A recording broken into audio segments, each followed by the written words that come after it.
Okay, so last video में मैंने explain किया था कि एक आर्म टेम्पलेट क्या होता है एंड हम उसे यूज़ क्यों करते हैं एंड उसको यूज़ करने से हम किस तरह कुछ रिसोर्स है जो जिसका क्रिएशन हम ऑटोमेट कर सकते हैं।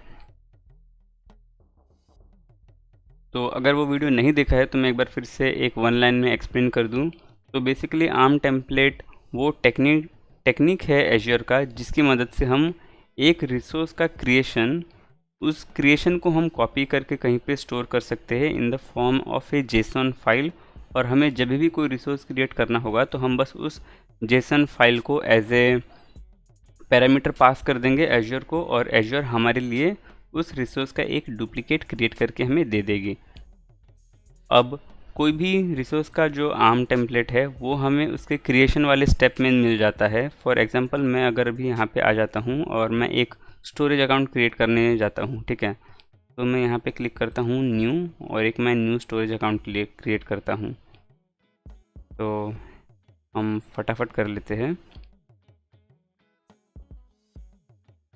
तो यहाँ पे मैंने एक रिसोर्स ग्रुप सिलेक्ट कर लिया। मैं स्टोरेज अकाउंट का नाम दे देता हूँ और यहाँ पे मैं लोकली मैं नेक्स्ट करता हूँ, नेक्स्ट नेक्स्ट नेक्स्ट और रिव्यू एंड क्रिएट। ओके, तो जब हम अपने लास्ट स्टेज पे होते हैं किसी भी रिसोर्स के क्रिएशन पे, तो यहाँ पे जैसे हमारा वैलिडेशन पास हो जाता है तो यहाँ पे हमें एक ऑप्शन मिलता है download A template for automation, ठीक है। जैसे आप इस पर क्लिक करोगे ना तो आपको यहाँ पे एक फ़ाइल दिखेगी, ठीक है, एक जेसन फाइल दिखेगी। आप इसको कॉपी करके रख सकते हो एंड आपको फिर बाद में कभी भी अगर ये स्टोरेज अकाउंट क्रिएट करना है तो बस इसमें कुछ चेंजेस करने हैं एंड आप इसको एज ए पैरामीटर पास कर सकते हो और आपका रिसोर्स जो है वो क्रिएट हो जाएगा। सो एज इट इज़ जो भी ऑप्शन यहाँ पे मैंने चूज़ किया था वो सभी ऑप्शंस को एज इट इज़ चूज़ करके मेरा रिसोर्स क्रिएट हो जाएगा। फॉर एग्जांपल यहाँ पे मैंने कहाँ पर तो नाम दिया, तो सबसे पहले तो मेरा रिसोर्स क्या है, तो रिसोर्स है एक स्टोरेज अकाउंट, ये उसका पाथ है। अब एपीआई वर्जन हर अलग अलग रिसोर्स के लिए चेंज होती है तो ये ढूंढ के देखना पड़ेगा। उसके बाद लोकेशन क्या क्या है एंड यहाँ पे जो आप पैरामीटर लोकेशन देख रहे हो ना, तो ये पैरामीटर इसमें से फेच की जाएगी। तो यहाँ पे एक लोकेशन करके वेरिएबल है, इसमें से वो वैल्यूज़ फेच की जाएगी। तो इस तरह का ये एक टेम्पलेट है बेसिकली, ठीक है। और इसमें हम यहाँ पे पैरामीटर्स पास करेंगे और हमें जो भी एग्जीक्यूट करना होगा वो हम या तो पावर शेल के थ्रू कर सकते हैं या फिर एज्योर CLI के थ्रू कर सकते हैं। तो ये तो हमने सीख लिया कि जो हमें टेम्पलेट है हमें कहाँ पे मिलता है, ठीक है। सो हम यहाँ पे डाउनलोड टेम्पलेट करेंगे और यहाँ पे मुझे टेम्पलेट मिल जाएगा। अब एक इंटरेस्टिंग क्वेश्चन है इंटरव्यू के पर्सपेक्टिव से कि अगर मैंने एक रिसोर्स को क्रिएट कर दिया है तो मुझे कहाँ पे मिलेगा एक टेम्पलेट। सो मैं एक टेम्पलेट कैसे निकाल सकता हूँ, तो ये चीज़ मुझे पूछी गई थी इंटरव्यू में।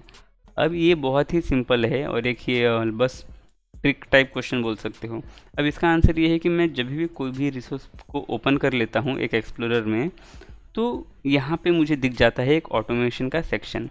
अब उस ऑटोमेशन के सेक्शन में होगा एक्सपोर्ट टेम्पलेट करके एक ऑप्शन, और यहाँ पे एज इट इज़ सेम वही चीज़ें यहाँ पे भी हमें देखने को मिल जाती है, ठीक है। और इसको मैं चाहूँ तो डाउनलोड कर सकता हूँ। मैंने यहाँ पे एक डाउनलोड करके रखा है और तो ये देख सकते हो कि मुझे दो फाइल मिलती है, एक टेम्पलेट और एक पैरामीटर का। तो ये तो हम पावर शेल से एग्जीक्यूट करके क्रिएट कर ही सकते हैं, बट पावर शेल थोड़ा सा एडवांस हो जाता है। लेकिन अगर मैं चाहूँ कि एज्योर से ही मैं इस चीज़ का डुप्लीकेट क्रिएट करना चाहूँ तो वो हम कैसे कर सकते हैं। तो उसके लिए भी एक अच्छा सा फंक्शनैलिटी है एज्योर में। तो सबसे पहले हम सर्च करते हैं टेम्पलेट जैसे ही सर्च करोगे तो ये मिलेगा template deploy using custom templates.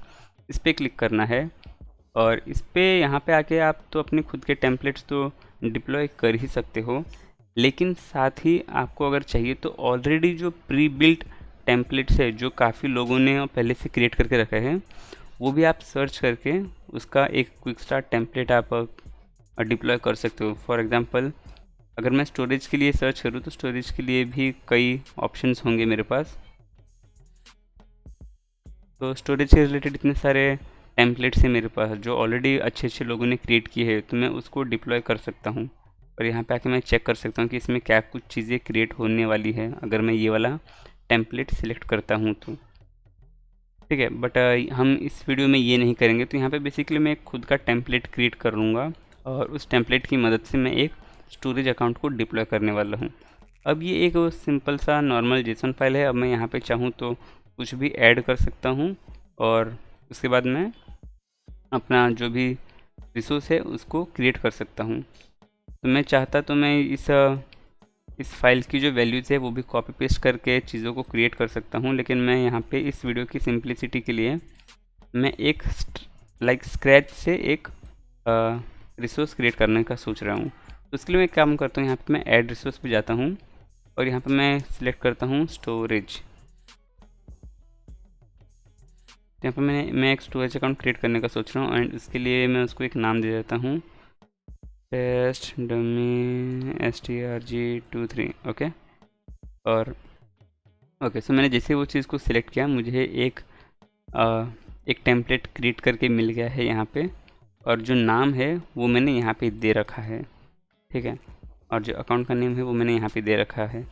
अब मुझे बेसिकली अगर मुझे ये चीज़ क्रिएट करना है, ठीक है, ये रिसोर्स को क्रिएट करना है, लेकिन मैं नहीं चाहता कि मुझे ये नाम देना है टेस्ट डमी strg23, ये नाम मुझे नहीं देना है। तो सिंपली मैं यहाँ पे वेरिएबल में जाता हूँ, ठीक है, और यहाँ पे मैं एक अपना खुद का नाम दे देता हूँ। तो एक काम करता हूँ, मैं यहाँ पे नाम दे देता हूँ राजेश।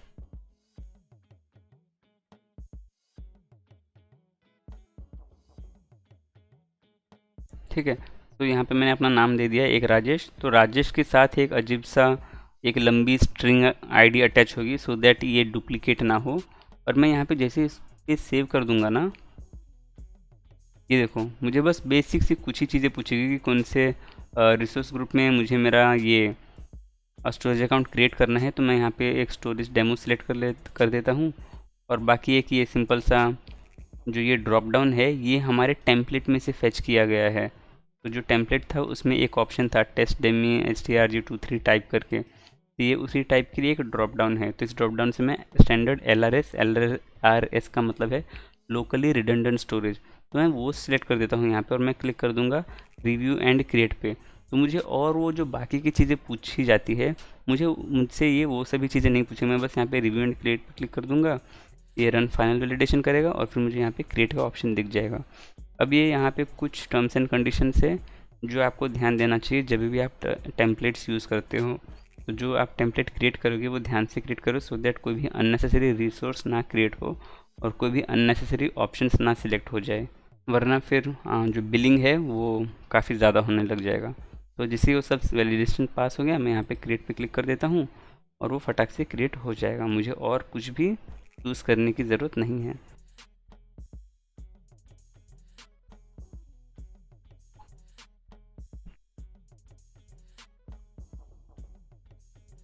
तो बस मैंने 1 मिनट लिया और एज इट इज़ मेरा जो रिसोर्स है स्टोरेज अकाउंट वो क्रिएट हो चुका है। तो ये रहा, ये राजेश 7 करके एक यूनिक स्टोरेज अकाउंट मेरा क्रिएट हो गया है। तो यही मतलब है एक आम टेम्पलेट का, और हम इसी तरह से यूज़ कर सकते हैं क्रिएट करने के लिए। तो मैं सेफली इसको इस दोनों ही चीज़ों को डिलीट कर दूंगा और हम मिलेंगे नेक्स्ट वीडियो में। ठीक है, तो बाय।